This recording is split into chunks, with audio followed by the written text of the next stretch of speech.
સતત વરસી રહેલા ભારે વરસાદના કારણે અનેક નીચાણવાળા વિસ્તારોમાં પાણી ભરાઈ જતા જનજીવન પ્રભાવિત બન્યું છે। આવી જ એક ઘટનામાં પૂણા પાટિયાથી ડિંડોલી માર્ગ પર આવેલી સત્યમનગર સોસાયટીમાંથી એક સગર્ભા મહિલાનું ફાયર વિભાગ દ્વારા સફળતાપૂર્વક રેસ્ક્યુ કરવામાં આવ્યું હતું।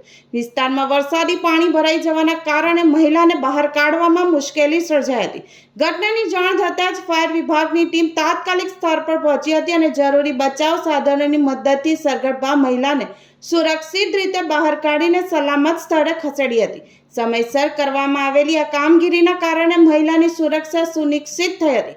બીજી તરફ સોસાયટી અને આસપાસના પાણીથી ઘેરાયેલા વિસ્તારોમાં ફસાયેલા લોકોને બહાર કાઢવા માટે સ્થાનિક કોર્પોરેટરો પણ સતત કામગીરી કરી રહ્યા છે। ટ્રેક્ટરોની મદદથી લોકોને સલામત સ્થળોએ પહોંચાડવામાં આવી રહ્યા છે, જેથી કોઈ જાનહાનિ ન થાય। ફાયર વિભાગ, સ્થાનિક તંત્ર અને જનપ્રતિનિધિઓના સંકલનથી રાહત અને બચાવની કામગીરી સતત ચાલુ છે। વહીવટી તંત્રએ નાગરિકોને બિનજરૂરી બહાર ન નીકળવા, પાણી ભરાયેલા વિસ્તારોમાં જવાનું ટાળવા અને જરૂરી હોય ત્યારે જ તંત્રની સૂચનાઓનું પાલન કરવાની અપીલ કરી છે।